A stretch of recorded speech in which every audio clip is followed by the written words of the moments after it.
Hey, welcome back to another Zephyr Wellness YouTube video. My name is Jake, and today we're talking about the Psyche.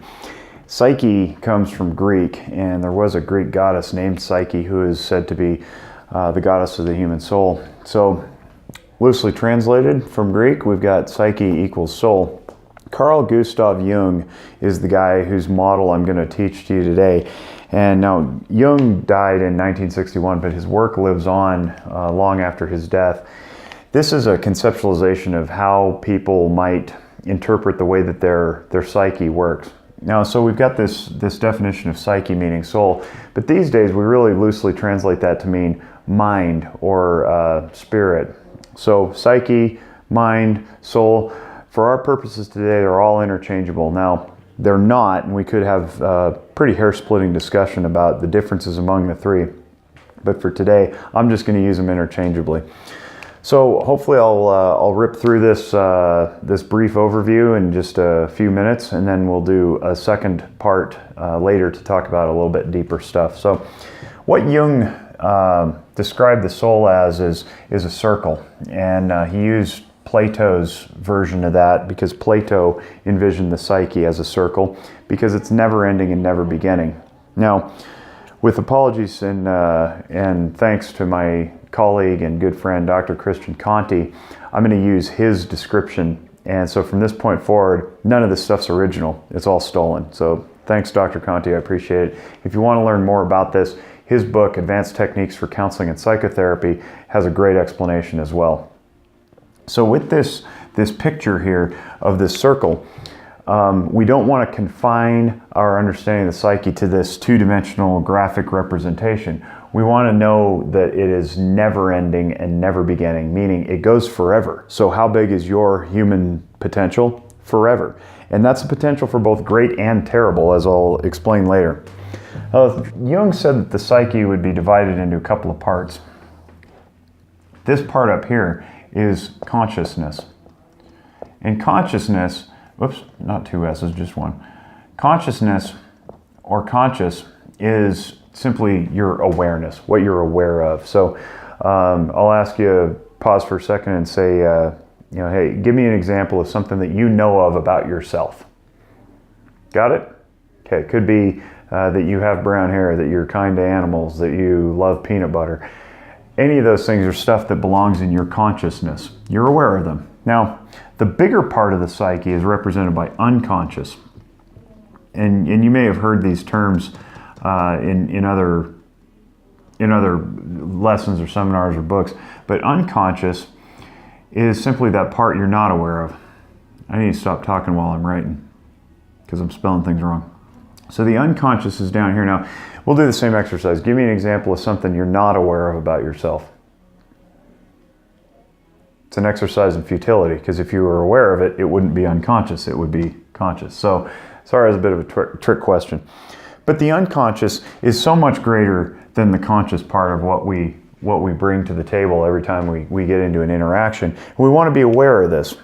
So, originally when we're born, the psyche is not fractured into these two portions. It's actually whole and intact and pure and clean and perfect. And that's the way that Jung says God created you. And there is a little piece of divinity in this, per Jung's description. And we'll get to that in just a moment. But if a clean, pure, perfect, intact psyche is born into the world, what happens along the way? Well, what Jung says is that the outside world, and we'll draw a house here, and we'll have some religion, and we'll do a Star of David, and then we'll have an old school television with knobs and stuff. The outside world, there's a tree. The outside world pushes ideas into us, beliefs, understanding, interpretation.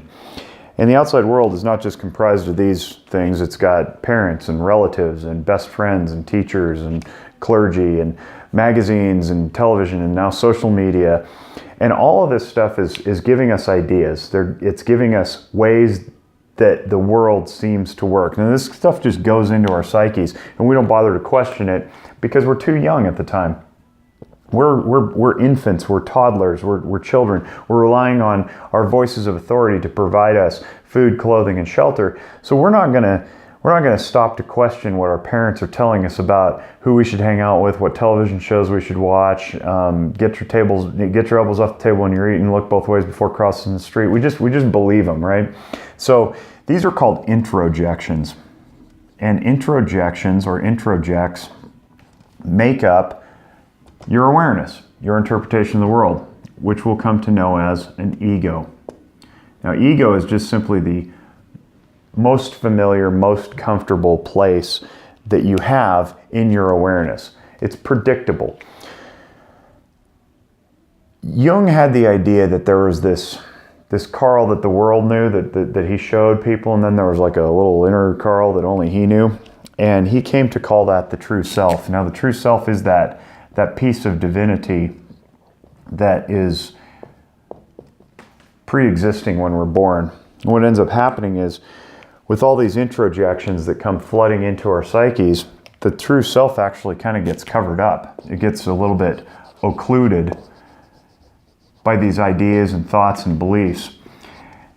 So we end up seeing the world through a lens that's formed by our outside world, telling us what to think and how to interact and who to spend time with and what judgments to pass and that sort of thing.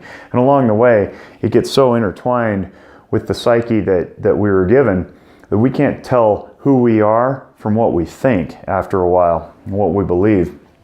That gets to form our ego, and it gets to be a little bit dangerous because as our ego sees the world, it tends not to want to accommodate actual reality. We'll see a certain thing a certain way, the way that our parents told us it should be, and then another version comes along and challenges that, and we get defensive. By the way, this is the subconscious line here, and along the subconscious are defense mechanisms that serve to protect the ego. And what are they protecting against?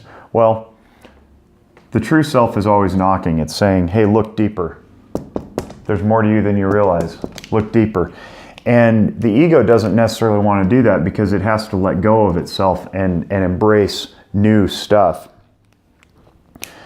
So we get very defensive. We want to hold on to our egos. And the interesting thing is, while the ego is busy defending, it's not sure what it's defending against. But what it ends up defending against, or defending, I should say, is other people's beliefs. So chances are, the way that you believe things about the world wasn't even yours to begin with. It came from somewhere else. Because remember, if you were born into this world, pure, clean, perfect, intact, with no ideas about anything whatsoever, your ideas had to come from somewhere. So when you get defensive, it's important to check that and say, wait a minute, I don't really know anything for sure. I only know what I've been taught. Now we can balance that and we can question it and we can flex it out and say, is this good for me? Is this the direction I want to go? And that's the idea of questioning these introjections. Introjections are often identified by words like should, or ought to, or must, or have to, or my personal favorite, that's the way it always is, or that's the way it's always going to be, or that's just because. Those are good indications of an introjection. It's an unquestioned belief, or an unquestioned assumption, or an unquestioned interpretation. So if you catch yourself doing this, saying, well, he should just know better, or she ought to not do that, or, well, that's the way it is in our company or in our family, that's a good idea that you're probably defending against something that probably wasn't even yours to begin with. Maybe you could open it up to questioning. We'll continue with part 2 because there's so much more to this that I want to explain, but I just want to let this sit and digest for a little bit, and we'll come back. I do want to leave you with a story, though. It's a metaphor from my friend Dr. Conti, and he tells a story about a little girl who's watching her mom make pot roast, and mom takes the pot roast and she cuts off both ends and throws them aside, puts the pot roast in the pan, puts vegetables around the pot roast, some garlic, herbs, whatever, throws it in the oven, and sets the oven. And the little girl says, Mommy, how come you cut the ends off the pot roast? It seems like a waste. And the mom says, I don't know, that's just the way that your grandma told me how to make it. Go ask Grandma. Grandma's in the living room, so the little girl goes and asks her, and she says, hey, Grandma, how come we cut the ends off the pot roast before we cook it? Grandma says, I don't really know. You should ask Great Grandma. She's the one who taught me how. So Great Grandma's there. A little girl walks up to Great Grandma and says, hey, Great Grandma, how come you cut the ends off the pot roast before we cook it? Great Grandma looks at her and smiles and says, oh, is your mom still doing that? Honey, the only reason we cut the ends off the pot roast is because back when I was making it, we didn't have a pan big enough to fit the whole thing. So that's an idea of an introjection. You probably have these in your life. They're not bad, they're not good, they just simply are, and they're worth examining in order to allow ourselves to drop our defenses a little bit, grow our awareness, and improve as human beings.